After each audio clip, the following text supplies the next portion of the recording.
Hey everyone, grab your coffee. Settle in on that porch swing if you're out in West Texas like me, because this story still gives me goosebumps every time I think about it. I'm Emily Carter, 30 for now, from Odessa, Texas, right here in the desert heat. Daniel and I just hit our 9th wedding anniversary last month. Picture this.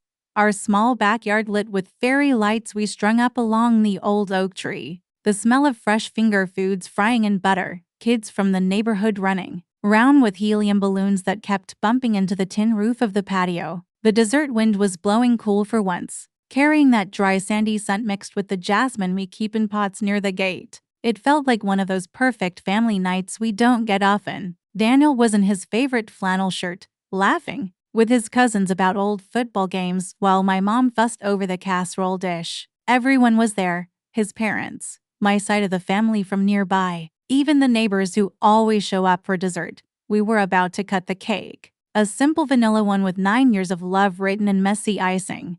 Daniel pulled me close and whispered something silly about still chasing me like the day we first met at the local farmer's market in Midland. I laughed, feeling that warm glow you only get after years together. Then Sarah walked in, Daniel's younger sister, 28, always dressed sharp, phone never out of her hand. She'd been living in Houston for work the last few years, came back rarely, but when she did, there was always this edge. Over the years she'd drop small jabs like, "Emily, you're lucky Daniel handles everything. You just sit pretty."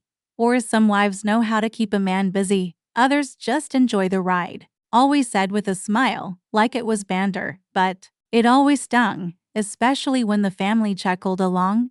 I ignored it mostly, told myself it was just her way. We were all gathered round the table, candles flickering, kids chanting congratulations. In their loud little voices, Daniel had his arm round me, about to feed me the first bite. When Sarah stepped forward, phone raised like evidence in a courtroom, the music from the small Bluetooth speaker cut off awkwardly. "Before we celebrate," she said, loud enough to silence the whole backyard, "everyone should know the truth about Emily." My heart skipped, but I stayed still. She scrolled and held the screen out. "Emily has been cheating on Daniel. Look."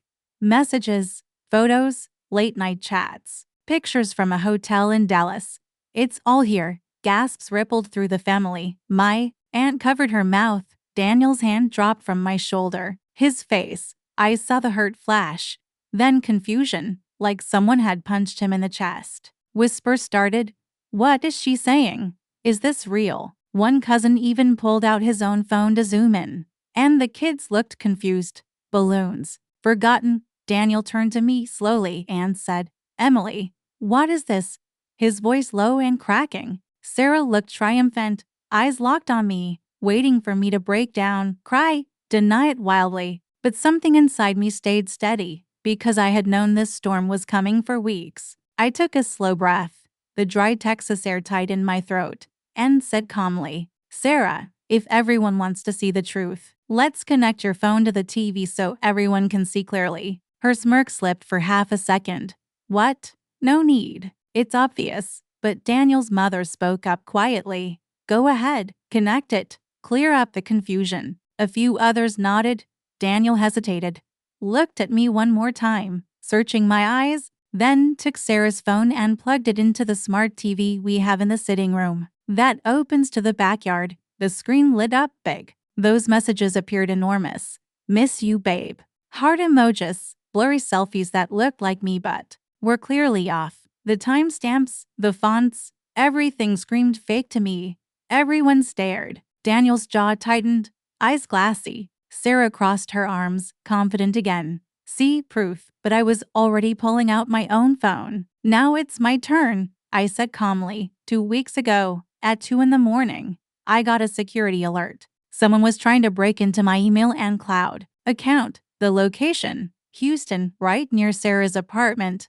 The device ID was a match. I mirrored my screen to the TV, side by side now, her so-called evidence on the left, my security logs on the right. The timestamps showed exactly when the fakes were created, right after that alert. The metadata exposed everything.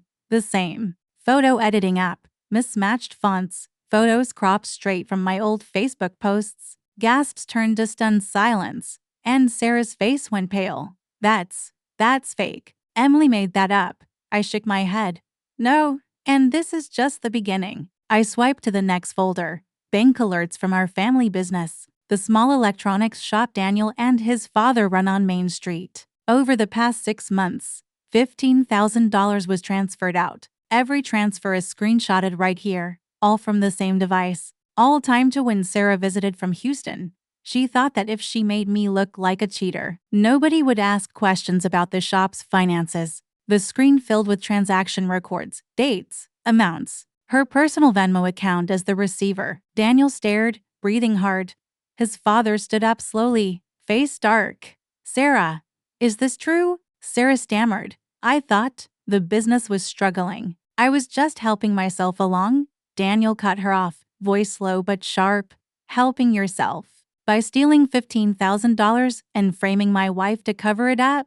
You call that helping? The backyard felt frozen. Sarah's eyes darted around. No one defended her. My mom shook her head slowly. Daniel's mother whispered, "We gave you so much love." Sarah grabbed her scarf, voice rising.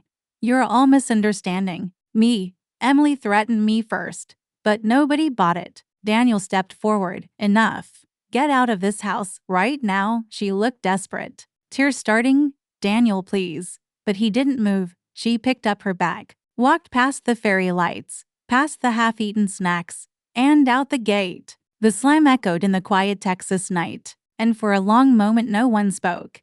You could only hear the distant sound of crickets. In the desert, Daniel turned to me, eyes red, voice barely above a whisper. Emily, I doubted you, even for a second. I'm so sorry. I stepped close and took his hands. They were shaking. You're here now. That's what matters. Everything else will pass. Slowly, the tension cracked. My cousin started clapping quietly.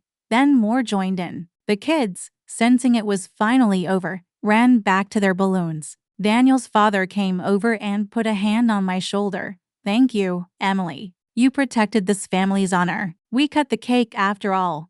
Daniel fed me the first piece, laughing through the emotion, crumbs falling on his flannel shirt. The fairy lights kept twinkling. His hand stayed in mine the whole night.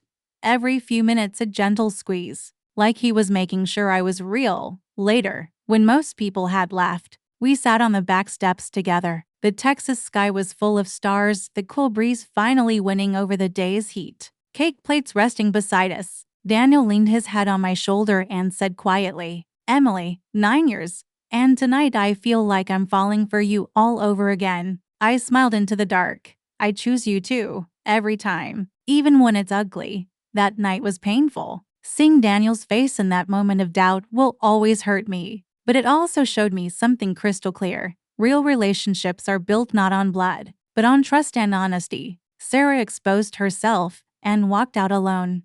Justice wasn't loud or cruel. It was just the truth on a screen. And on the other side of it, a stronger marriage, a family that trusts deeper, and me, still standing, completely unshaken. If you've ever been betrayed by someone you thought was close to you, or if someone has tried to destroy your life with lies, let me know in the comments. I'll read every single one, and I might even reply, "Thank you so much for listening. It truly means everything." See you in the next story.